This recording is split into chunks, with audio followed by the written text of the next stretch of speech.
Hey everyone! Thank you so much for watching another episode of the Weaviate Podcast. We have a super exciting one diving into some of the recent advancements in AI-powered search and all sorts of amazing advancements from Cohere, Compass Embeddings, Rerankers, IA, and of course the Command R, Command R Plus series, and all sorts of more things as we'll dive into it. So firstly, congratulations to Cohere. It's been super inspiring seeing all this progress in the space.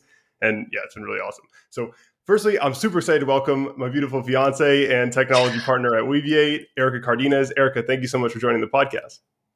Thanks for having me again. Awesome. And I'm super excited to welcome back Nils Reimers. Nils is the director of machine learning at Cohere and has been at the cutting edge of absolutely every step along the way of AI-powered search. I'm so honored to welcome Nils back to the podcast. Nils, thank you so much for joining.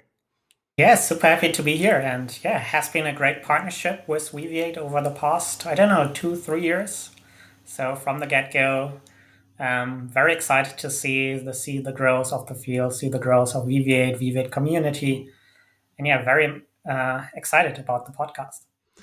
Awesome. Yeah, I love sort of how this is our third podcast together. And now this will be the 97th Weaviate podcast. And yeah, seeing this growth has been really amazing.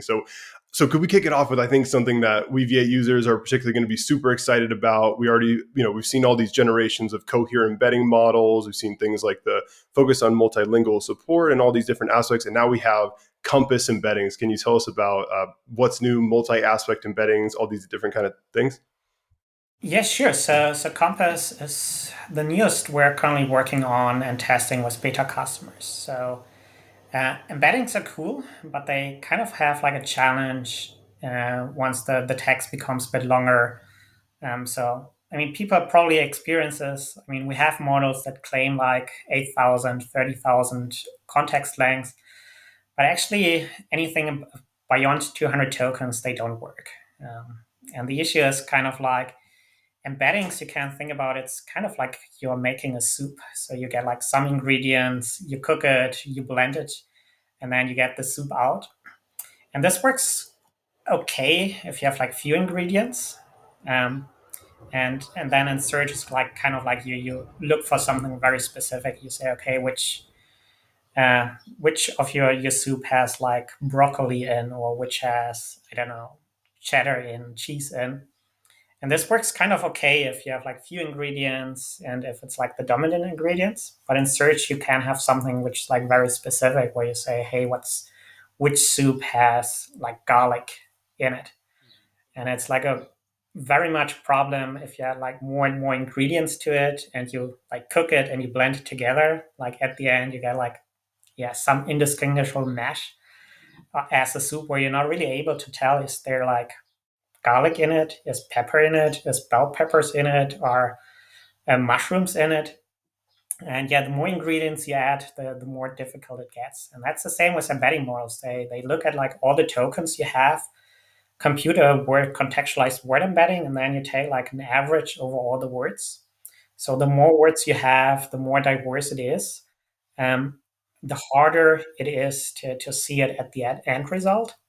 And also, mostly what you see in the text embeddings, the dominant one, like if the text has like one big topic, I don't know, it talks about, I don't know, mostly about TensorFlow, and there's like a tiny remark about PyTorch, this information will be lost. So it will cover like what's the main topic of it, but this side information, this tiny information, this information nugget is kind of like lost in the embedding. But in search, you might need this tiny information. You say, okay, I really want this, but it's now lost in the mess. And so with Compass, we're working on how to solve this, how to address this. As you mentioned, it's a multi-aspect approach. The idea is kind of like knowledge graph of dense embeddings. So let's say we take e-commerce. We say here we have a product, let's say jeans, and the jeans is available in different colors and different sizes. Normal embeddings take like one embedding and says, okay, this is a jeans, blend all the colors and all the sizes together. But with Compass, we say, okay, it's building like a knowledge graph where we say, okay, in the center is the jeans, connected is different colors as color options. We have blue, red, yellow. Connected to the jeans is also like a size option. Size is small, medium, large. And then it allows you to do like these really fine-grained searches where you say, okay, I want a genes that's available in blue with size medium. And you can, because you don't blend it together, you can kind of like distinguish it and see what's in there. And so what we see, it's like very promising results in your data that's more complex, meaning multi-aspect data like e-commerce, where you have like different attributes which you don't want to blend together. Longer documents where you say, okay, I don't know, a Wikipedia article, the full article is about many, many topics, many, many information nuggets. You don't want to blend it all together and basically reduce it just to the title. And so here we see very cool results in it to really address these more complex scenarios, which we currently test in different customer evaluations to see, okay, how does the data look like, and do they get like the same results, or like kind of what's missing to push the search quality for them. Is this like a different approach, or kind of like the same from like retrieving or embedding small, retrieving big? It's like in the example of like the long Wikipedia article, you kind of have it maybe at like a paragraph level, the pictures are separate. Is that kind of like the same idea with Compass? And I really like your analogy with the soup. I mean, yeah, I mean, in these LangChain, Llama Index, and so on, we see like these all the crazy hacks to get around with embeddings, like embed it very small and then go into like smaller chunks. I think it's not really addressing the issue at the core. So an issue, I mean, chunking right now is necessary because if you take too many words and you blend it together, you lose like basically the specific information. So you have to chunk right now, like 300 tokens often works the best. But you lose information if things are like out of context. So for example, if we take the Apple annual report, on page 1, you have like very big Apple annual report from, I don't know, 2024. But then in the remaining 100 pages, they just say we and our company. And if you have a chunk that says our company makes a revenue of, I don't know, 100 billion, you don't know what is like our company. So with the chunking, you lost information that's critical, but it's lost. And so it can't be in the embedding. And so here we try to do it differently, where we not say, okay, take like different chunks and embed them, but like distangle it and then connect it together, where we know, okay, these belong together. And this goes also into the scoring, where we say, okay, one document becomes many embeddings, they are connected. And then based on this, you do like the search. Let's say if I search for like blue jeans, the jeans is matching with the jeans, I don't know, a Levis jeans, and the blue is matching with like one color property. So this is really reminding me of these kind of like multi-vector ColBERT style approaches, and I really think this would be a nice transition. And really quickly, I want to make the comment. I met Daniel Simig at our DSPi event recently, and we were talking about you and how you always have these great examples that you use to talk about search, like the Apple report. Our company. I've been hearing this example for you for the last 3 years of our podcasting, and so I love that you always like ground these in these examples. The soup, the coronavirus. So it's always such a nice way of thinking about these things. But so I think probably the thing that really my technical interest is going in is now like, so do we give you one document and then you produce a variable amount of embeddings? Is that sort of how this works? We're still experimenting on it. It's a challenge. So we produce multiple embeddings. We're experimenting with like fixed number of embeddings, variable numbers of embeddings. What are different ways, how you do the scoring, how you weight them. You mentioned ColBERT, which is an interesting approach, but I feel it has three challenges. First, it produces like a lot of embeddings, so putting like a really hard time on vector databases because your number of embeddings grows like, I don't know, if you have like 500 tokens chunks by like 500x. Search grows like 30 times 500, like compute latency. It grows like, I don't know, 10,000 times or so. So it's like really, really hard to scale in many scenarios. And in ColBERT, like all the things are weighted equally, which is also kind of like a challenge. Where you say, okay, if I search for like blue jeans, I know jeans is the most critical one, which I want to rank first, and then blue second. But in kind of like a ColBERT, it's everything is equally, and also like stub words, like off the also have the same word, and then you see sometimes weird behavior where a stub word is like absent in the document, and because the stub word is absent in the document, you get kind of like a low score. Because it treats all the tokens kind of like with the same weight in a ColBERT. And so here we're looking into like how can we address it? How can we find the minimum number of representations? How can you weight the representations, and how can you connect them to really do like these connected understanding? But it's a lot of like research, experimental work, where we haven't fixed on the final design yet. Where we also need to see like what works reliable in different scenarios. So everything what I said, take it with like a grain of salt. Could be like this. So I mean, sometimes you also have like this ideal setup where you say, okay, in the perfect world, you have like these knowledge graphs of dense embeddings that are connected on properties. But maybe you find that some other setup works better, faster, quicker. Well, I mean, I guess I've seen a lot of this like graph rag stuff, like the kind of like Neo4j is now opening up the integrations with Weaviate and other vector database core. But so are you really leaning into you like this kind of like knowledge graph? I guess I'm just having a hard time connecting the dots between you produce multiple embeddings per document, and now it sounds like there's some kind of like graph re-ranking, and can you maybe just expand a little more? Yeah.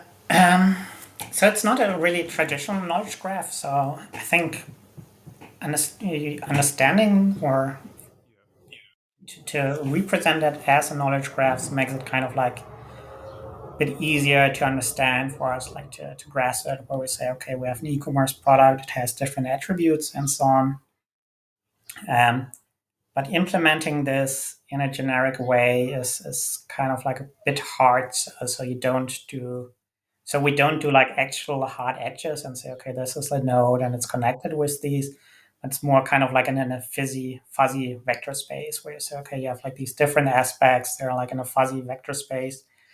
You could say everything is connected to everything, but then based on the distances.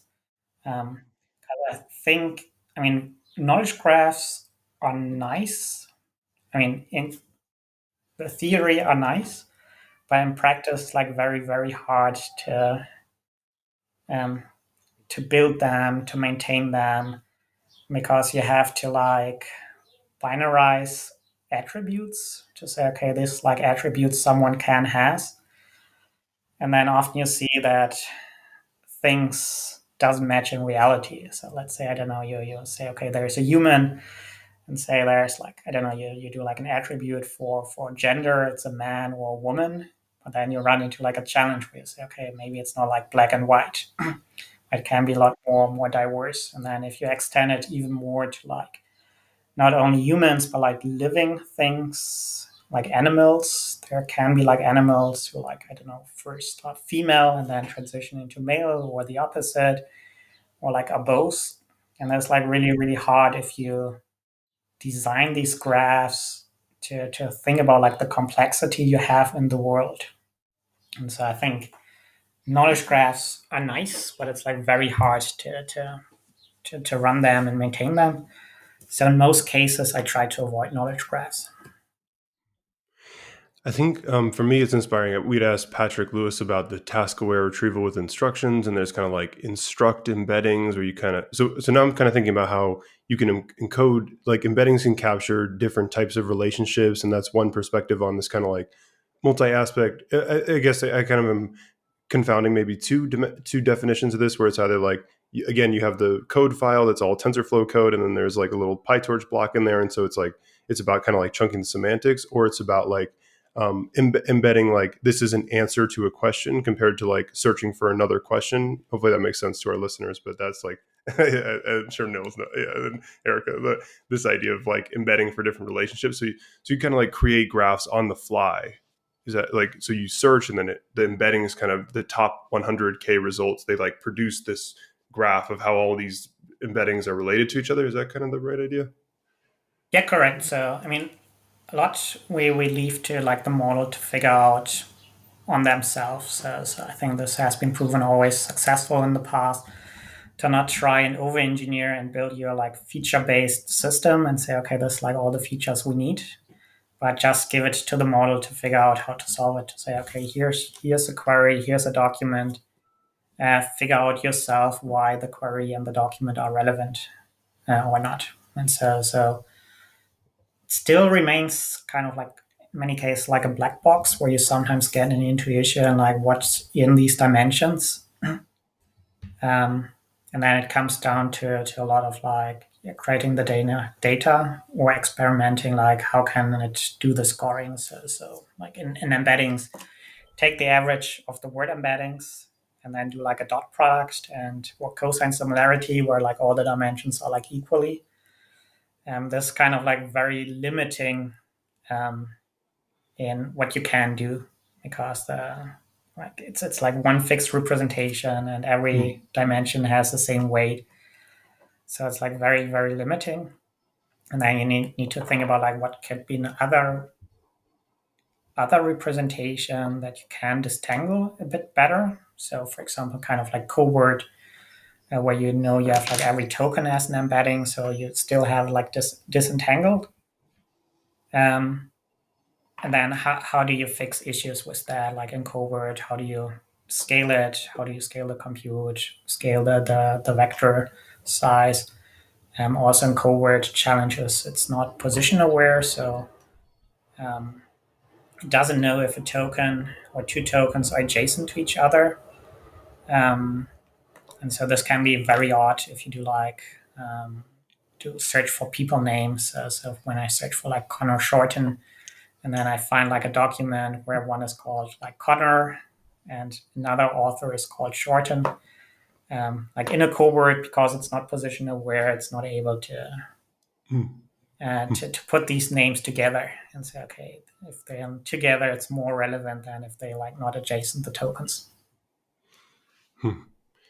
Yeah, super cool. So I really like this, the model figured out, and I think we're still trying to figure out this like multi-vector search and how this is going to look like. But you've also kind of created, you're sort of at the cutting edges of both approaches, where you also have the Cross Encoder Re-ranker approach, and that would be another way of just kind of getting the first search results and then having the model figure out them.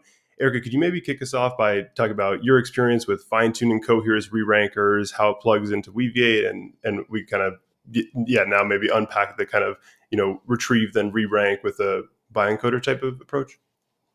Yeah, of course. So huge kudos to Cohere with the ability to fine-tune the Reranker. I think I was like stumbling upon the dashboard and I was like, wait, this is really cool. I need to test this out myself. And I also love how it's really simple to just like kind of create this mock training data set with using DSPy if you don't already have one, which I didn't. So I was like, this is a perfect reason to use it. But I think my favorite part about using Cohere's fine-tuning was actually at Target. I received a notification that my model was ready. And I was like, oh my God, this is so exciting. I need to go home to use it. So it was actually that easy. I created the data set before I left, and then I left the model running, and then Cohere was like, we will notify you when it's ready to be used. And then I was able to plug it into Weaviate and use my own fine-tuned Reranker, which is actually really awesome. I think the use case is just on like Weaviate blogs, but I'm sure if it was like another kind of domain, obviously with maybe like e-commerce or finance, I would have seen like the difference. Anyway, the dashboard is really cool, and I love all of like Cohere's products and fine-tuning, but I guess full circle moment is, what is the future of cross encoders for Cohere? And your thoughts on the second stage retriever? Yeah. So yeah, we have been investing a lot in like Rerank again to address a lot of challenges in embeddings with like not being able to do like these fine-grained semantics, not being able to look at positions. Here we see a lot of like results and improvements with Rerank. Also, some aspects are very hard with embeddings, like numerical search. That's a super tough one, which works a lot more with Rerank. And so in the latest Rerank, we've been focusing a lot on like semi-structured data, like JSON data. And because in many scenarios you have more than one field. So you have like multiple fields. Let's say if you search over movies, you have a title, you have a cast, you have a production company, you have maybe a summary of the story, revenue number, release date, and so on. And this works very terrible with embeddings again due to the blending. And here we see with Rerank like really good results. Like the blending really kills like these nuances. Like it's like very hard because at some point everything tastes similar. But if you can just throw in like enough documents into like the Reranker, it can still disentangle it and get like really good results. And so we see a lot of like promising in Rerank, and yet going to invest more into it to do like better search. Also looking into like other ranking signals, like recency is something that's very interesting to us. When we search for something, I don't know, we have a question, who won the US president election? And you search over news, you're probably interested in the most recent outcome. You're not so much interested in like who won it, I don't know, 20 years ago. And this is like very hard with embeddings because embeddings don't have a notion of time. It's also very hard to encode a notion of time into an embedding. But in a Reranker, you can potentially do it. And then you just get like in the first set, like all the election results. So, okay, here's like 100 or 1,000 election results. And then in a second stage in the re-ranking, you filter down and say, okay, what's the most recent election result I'm interested in, and show you like from the most recent to the least recent.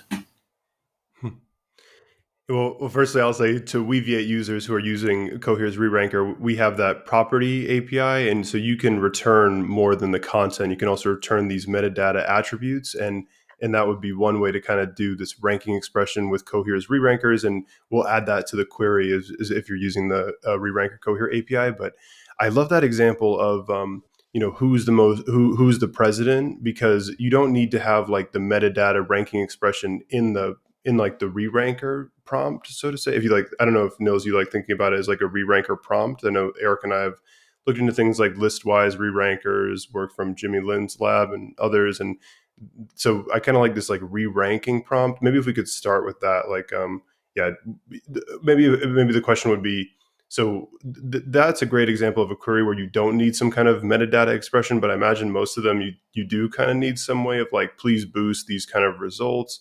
And then if I'm kind of packing two questions in one, but what do you think of those re-rankers that kind of look at, all the candidate documents and maybe their associated attribute as well? So kind of like that listwise versus pairwise sort of thing. And I'm sorry, I definitely put two questions in that one question. But Yeah.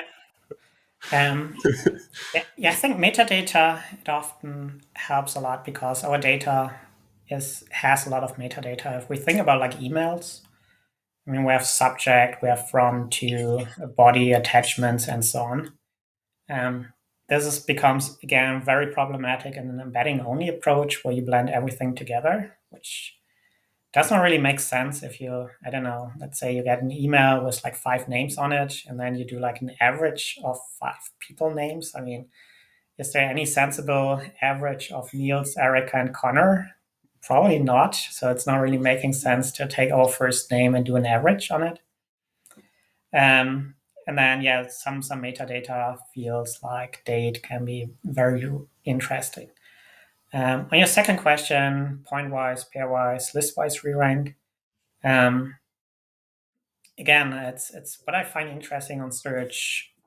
To build like a good search system is doable. So if, I don't know, you take like a very big GPT-4 model, you put in like Listwise re-rank, you put in like your 100 documents, each document was, I don't know, 1,000 tokens. So you send in like 100,000 tokens at every call, and then you can get like a really good result out.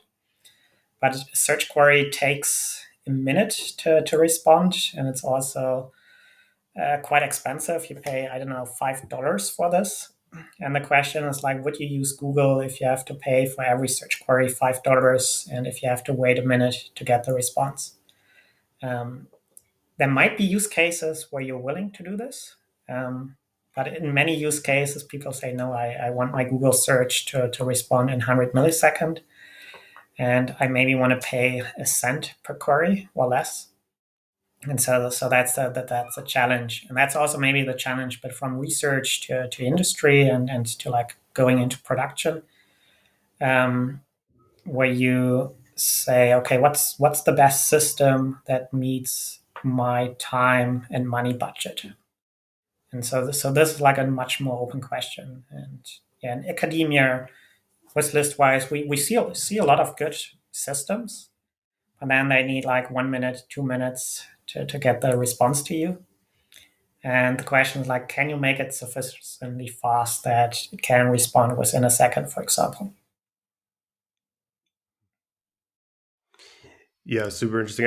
I think that's a brilliant case of the the LLM as the hammer for all the tools. So you're tempted to use it, but trading off the speed and the cost. And yeah, I'm really interested in kind of the the long context potential, maybe where you can kind of relax the recall, especially like at Weaviate. We're always looking at these like queries per second versus recall graphs, where we can always like kind of make it a lot faster at the cost of recall, and maybe we can just fix it with the Reranker and things like this.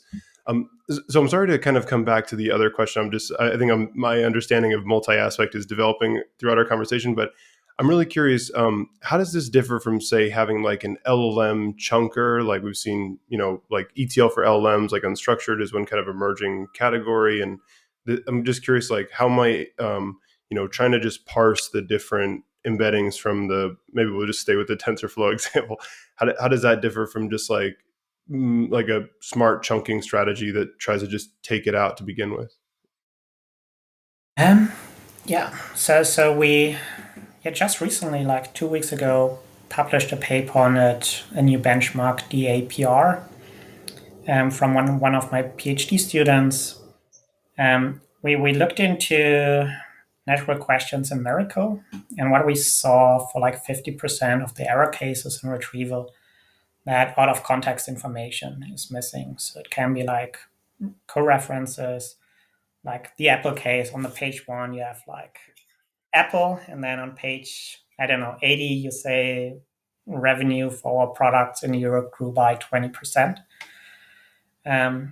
Where the question like, what is our referring to? And if you look for like, hey, how did Apple revenue grow in Europe? You need to resolve that this our refers to Apple. And I think this smarter chunking strategies, they mostly put in like the boundaries, try to find better boundaries, but they will not solve the issue that this our refers, or our company refers to Apple on page 1. So it's not able to break these co-references. It can also be like multi-hop reasoning. So let's say if we take like a scientific paper and they do some ablation study on a model and say, okay, what happens if we do this ablation? You kind of have like a 3-way thing. This is the paper. Let's say that's the, I don't know, BERT paper. And then they do some ablation. And then in the ablation, they set some specific information. And you need like all these 3 informations to answer your question. Let's say, okay, I don't know, what happens with BERT model if you change the positional encoding and remove the positional encoding? So I think that's kind of challenging with these smarter chunking strategies.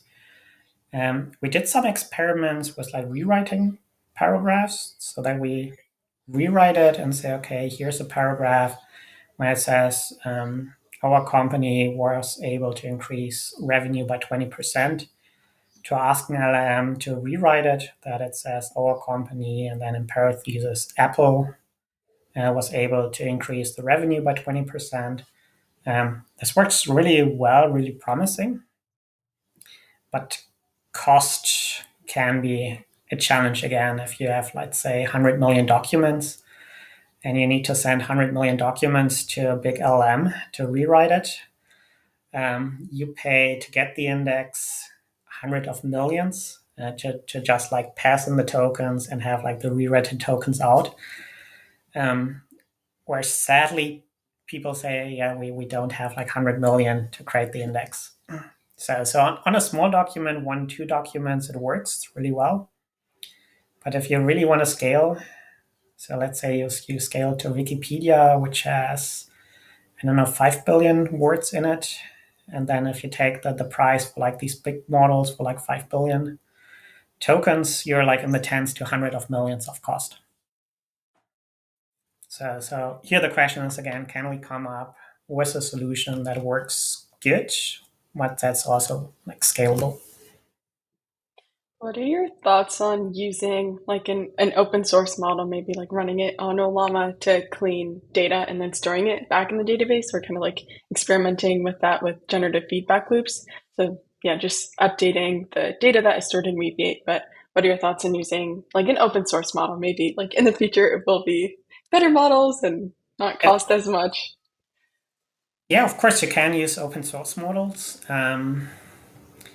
But the cost will typically be way higher. So running your own Llama model is way more expensive than using any of the APIs, because API usage is highly subsidized right now. So it's not really like an option to say, okay, I cut down on cost and use an open source model if I wanted to have like similar performance. Also, if you clean up the data, you run into challenges like hallucination. So if you change the text and say, I don't know, in this Apple example, our company was able to increase revenue by 20%, and the model is doing a mistake and changes our company to, I don't know, Microsoft, it becomes really weird where you say, okay, I take the annual report, run it through an LM. The LM introduces a hallucination in it and says, okay, Microsoft was able to increase revenue by 20%. And then you feed it into a rec system, and the rec system says, hey, here I have like a source citing Microsoft was able to increase their revenue by 20%. You say, but it's not in the original text. And then yeah, you would need to solve hallucination on all your corpus. And if your corpus is big, let's say you have like 100 million documents, how do you ensure not a single hallucination on 100 million documents? Yeah, after Bob had given his talk at Google Next about generative feedback loops, I was down in manning the booth, and someone came and asked that exact question of what if it does something like adds incorrect information. And I think that is a really interesting problem. I really like I really like DSPy assertions. I know I mentioned DSPy all the time on the podcast, but it's like one framework of thinking about having like that retry logic for LLM calls, and I think it's a pretty nice abstraction. There's a really nice paper from Shreya Shankar and others called Spade, which is about synthesizing assertions and guardrails. A lot of companies that do this kind of thing. I think it's really interesting.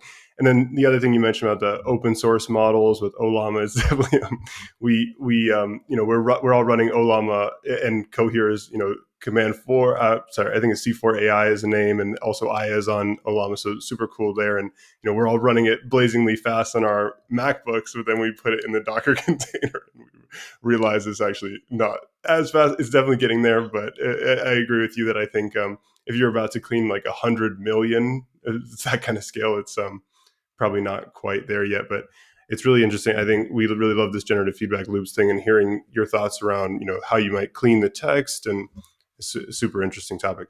Awesome. So I think maybe just one last kind of question. I know we're kind of doing like the soup of search topics, but On the re-rankers, Erika mentioned quickly, like something for me that is really like what's now is that we can generate synthetic queries for our documents. I think most Weaviate users, they have documents, they have some kind of corpus, but you probably don't have queries, especially if you're a developer, you're a hacker, you're building this for the first time. You don't have like a production system with the question answering log already. What do you think about these kind of synthetic queries to generate for Cohere's fine tuning APIs? Maybe there's a paper called in pairs promptigator. I think we've talked about these works before, where you generate synthetic queries. Do you see this as being a big evangelist of the Reranker fine tuning API?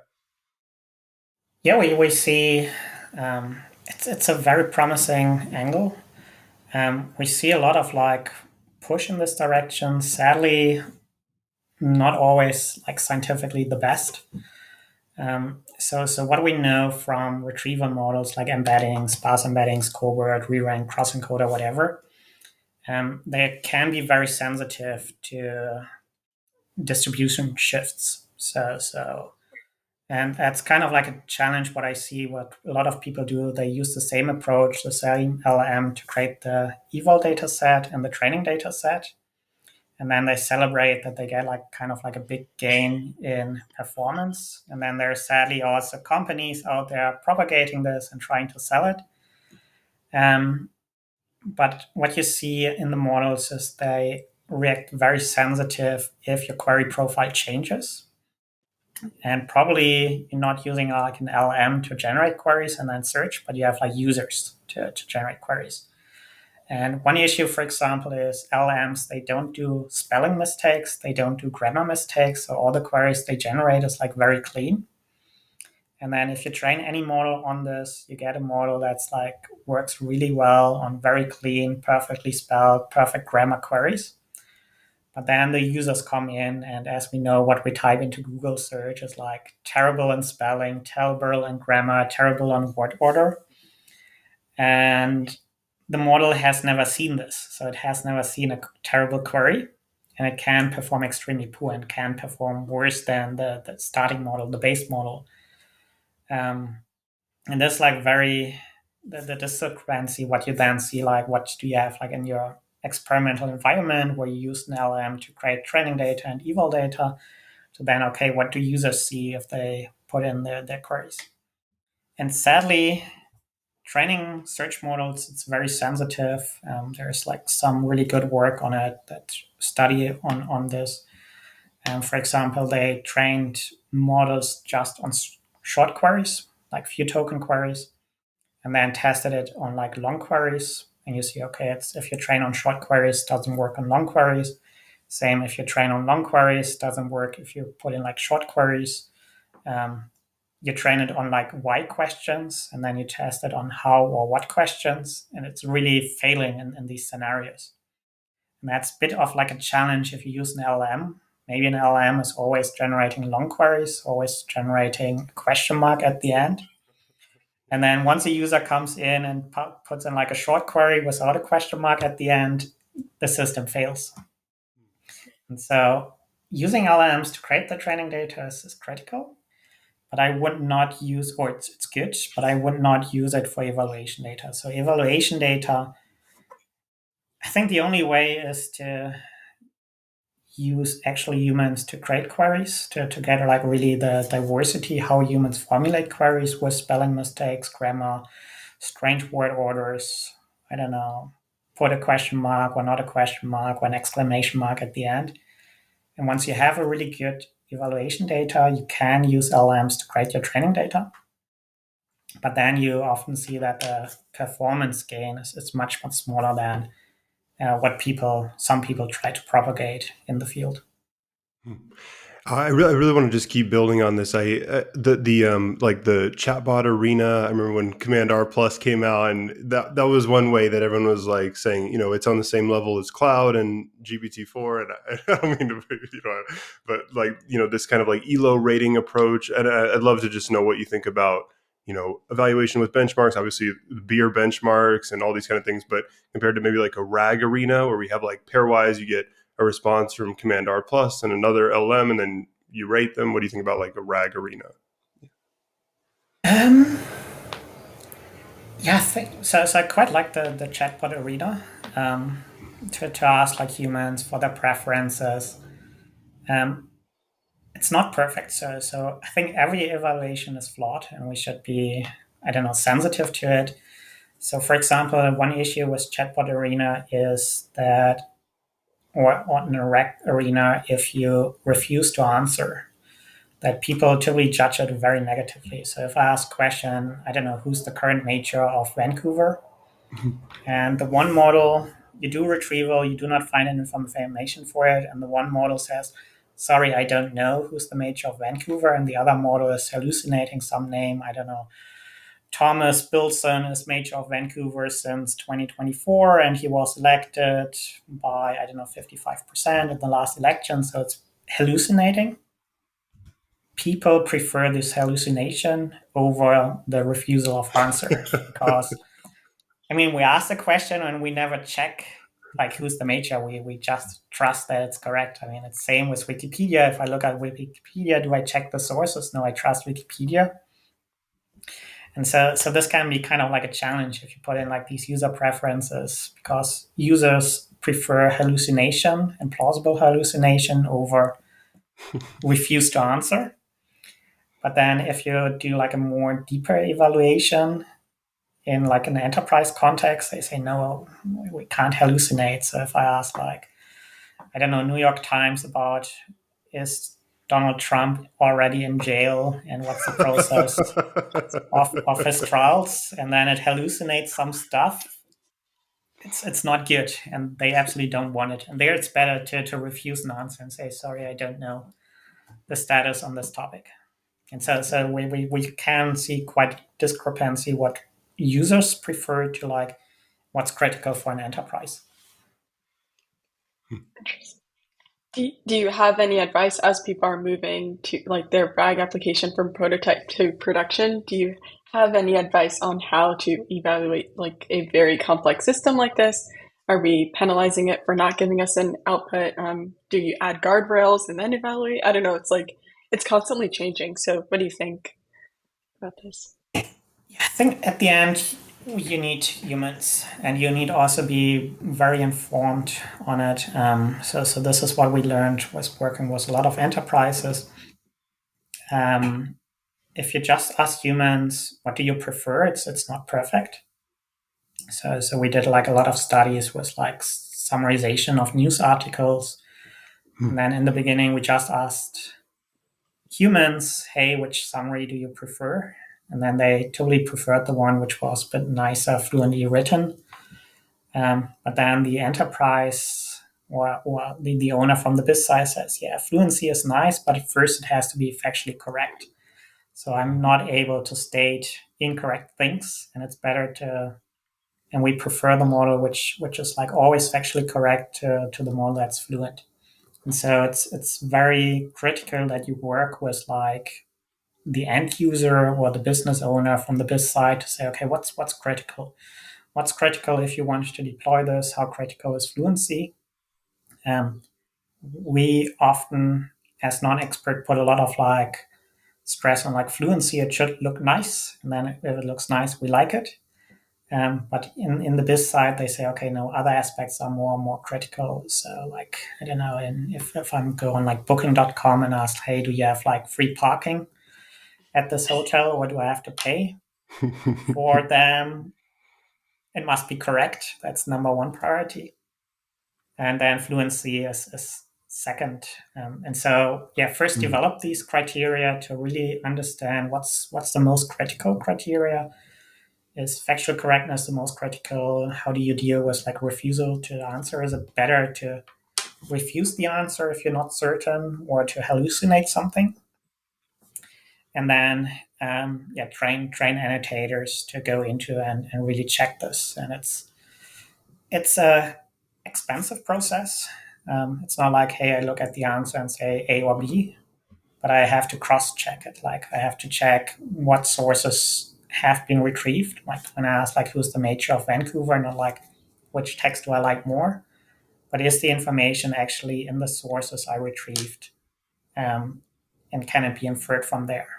And so that's a slow, expensive process, which you shouldn't do like try to find like a shortcut and ask like an LM as a judge. So if you really go into production, get people in that really understands what's critical for your business and really check in this regard. I see that. Oh, sorry.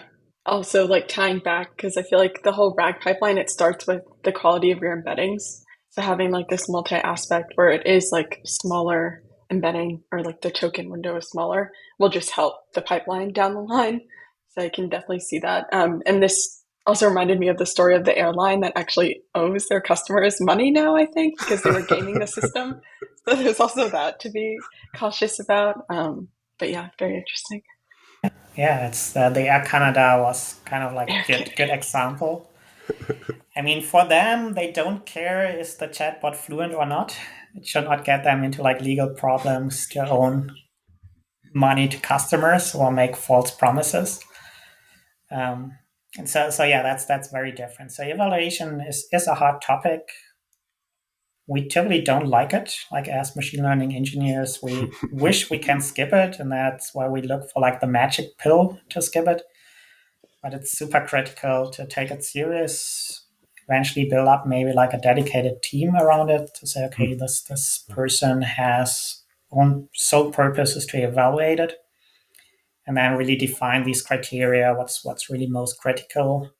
And it's totally not like looks good and reads nice is the most critical, but is it factually correct? Is it bringing us getting into problems? Is it having maybe negative effects on the customer? I mean, yeah, you could own money to the company, or you could be liable for it, but it could also have negative impact on the customer, or even bring them into like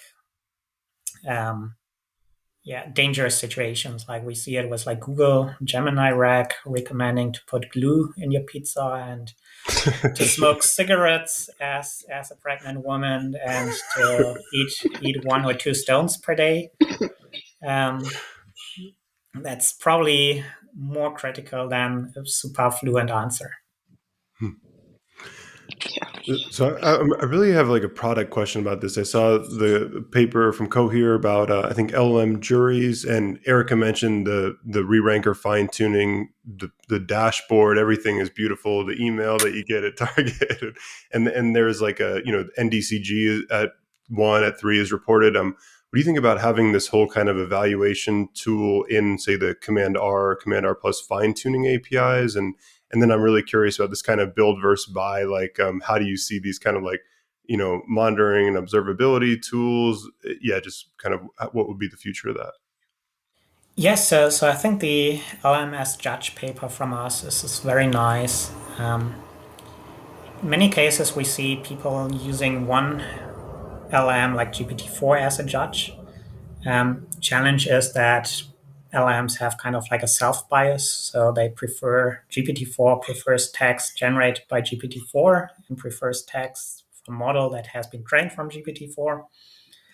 And so if you use like an ensemble of LMs, you get a bit more diverse and fair judgment, which is nice. We need to see like how to put it in. So we have kind of like a big LM and preference modeling and how can you do like alignment internally, where we need to see like what's like good way, an easy way for people to use. I mean, that's always a challenge in the field. It's quickly developing. And how can we make it like very easy for people to use it? Because in many cases still it's like this, it depends. But if you say it depends, it's like kind of like a hard way to put like a product out of it. So we have to find like ways where and how do people want to use it and can use it. Buy versus build it yourself. It's a good question. I think in many cases, I mean, it's a lot of fun to build it yourself. So if you do it for educational purposes, it makes sense. From a business perspective, you can buy, I think, a lot of expertise right now, or need to identify like who's good on retrieval, who's good on generate, who's good on monitoring, optimization, evaluation on it. What's still a bit a challenge is the field is very crowded and it's hard to see like who's the expert. Let's say you want to outsource your rack evaluation. You find probably a lot of like different providers on it. Like, I don't know, all the data labeling companies claim they can do it like perfectly. But often these people have like a little experience. Like, I don't know, they see the opportunity, see the interest in the market, and then I think they can do like a really good system on it, which is probably worse than what you could do yourself. But then there's others who are like very knowledgeable on it, can actually help. And so I don't know, like maybe we need more transparency in the industry. But yeah, hopefully it evolves over time. Yeah, super cool. And let me even hot potato that question to you, Erika. I know as technology partner manager at Weaviate, I'm curious how you're thinking about this kind of thing. I know this is definitely a tricky question, and don't bounce it back to me. But how do you think about, like, I know you have things like, say, the startup program versus like a technology partner, and then like the cloud hyperscalers. Just like, how do you think about that kind of like assessing someone else's technology and where it fits into maybe the market map, sort of? Yeah, I wasn't expecting this question, so I know it's a, but yeah, definitely just having the Weaviate, Weaviate is just a part of the ecosystem, right? We partner with a lot of companies, obviously with Cohere. They offer many products that you can end up building like a really awesome application. But I think there are like missing components, or it's kind of like there's one company solving a very specific task. So it's kind of like, how do they bundle into the scope, or is it kind of just one company that's tackling all the problems? I don't have the answer, and I don't know which one's better. And like Noel said, with Eval companies now, there are a ton coming out. But if they're actually beneficial, I don't know. I haven't really tested them out yet, but it's just kind of interesting dealing or working with this dynamic environment and kind of all these companies popping up. But yes, we do have a startup referral program, and the technology program will roll out soon enough. Yeah. Yeah, super cool. Really interesting stuff. And yeah, it's such a dynamic thing, such a creative task, trying to create all the categories and see as it all develops. So I think and I think this transitions into the anchoring topic. If you made it this far, you're probably into the weeds and you'll really like this topic. Nils, can you tell us about the work you're doing with quantization directly in the model training, producing, say, int8 embeddings directly from the model? Yes, so big challenge we see is kind of like scale of vector search. So it's kind of like easy if you have like 1 million documents or so, you can use any library, any vector database. Can even just, I don't know, ditch all the vector databases and just use NumPy. That's also often like still good enough. But it gets interesting with like 100 million, a billion, 10 billion, where cost becomes very critical. So most vector databases keep all the embeddings in memory. And that's good if you have like 1 million embeddings. If you have a billion embeddings, that becomes kind of like very expensive. And then also with Compass, where we extract multiple embeddings per document, it becomes even bigger. So if we extract like 10 embeddings per document, and 1 billion documents become like 10 billion embeddings. So we invested a lot of time last year to test different quantization methods to say, okay, you go from float embeddings, and what can you do to reduce the memory footprint of these embeddings.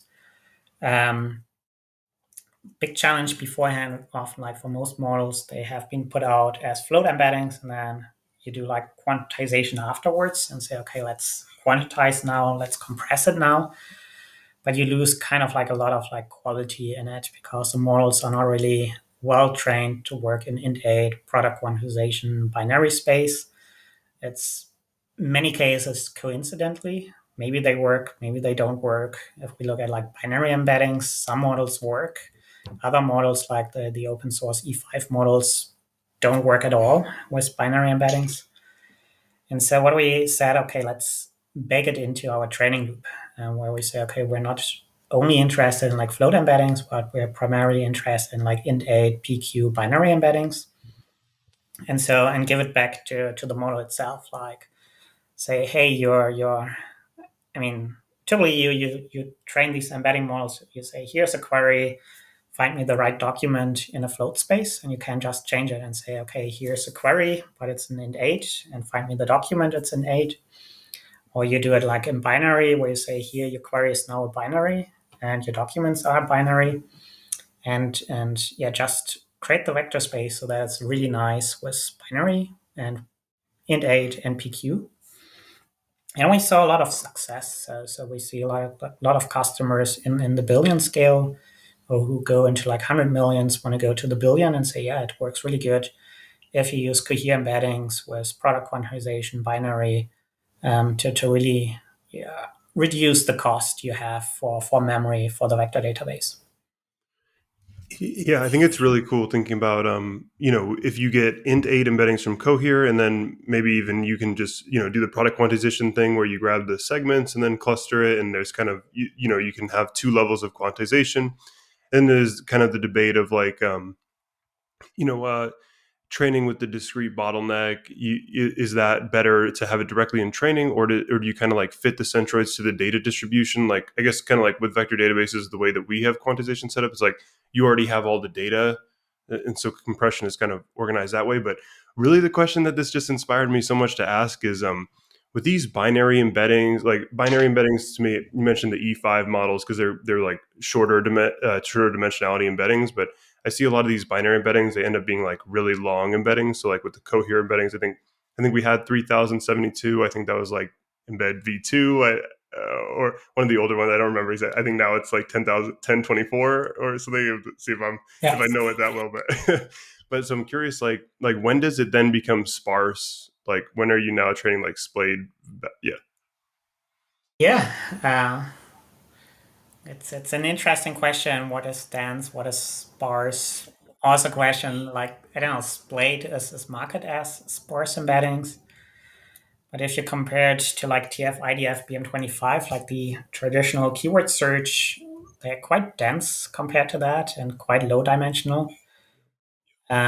Which is also why a lot of like systems like Elasticsearch, Lucene has a challenge with like splayed embeddings, because it's not fitted for that. Yeah, it's a hard one. So I think that the field is developing. Not sure what's like the right dimensionality on it. What's the right binary int8 PQ. So we need to see where it's going. I think the sparse ones are interesting, like higher dimensions, allowing it to like distangle, like interesting works with combines like splayed and ColBERT. So combination of like multi-dense and sparse embeddings. But again, yeah, it stays dynamic, to what's the best solution if you want to scale.